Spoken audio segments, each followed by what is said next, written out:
Teen suicide is unfortunately something we've been talking about a lot lately. Within just the last 2 months, 3 teens have taken their own lives in the Denver area.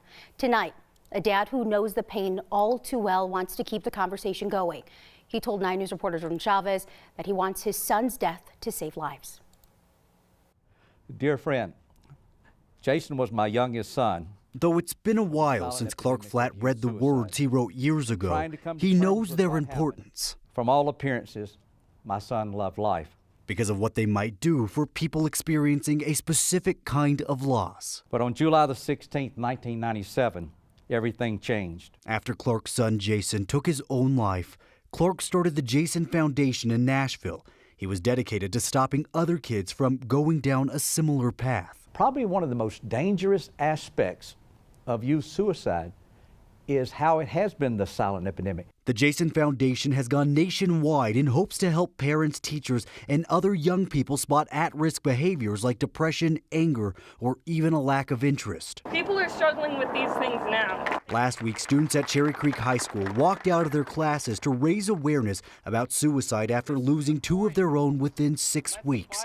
This week, the Journal of American Medical Association reported the number of kids going to the emergency room because of suicidal attempts doubled from 2007 to 2015. Our kids are wondering why we're not talking about it. Clark says there's no such thing as too many conversations and none too soon. My son, Jason, became a statistic of the silent epidemic of youth suicide. What's important is that people talk about it. I will never hug my son again, but I can and will work alongside of you, perhaps to save your friend, your neighbor's child, a relative, or maybe even your own son or daughter. Thank you for your support. Clark Flatt.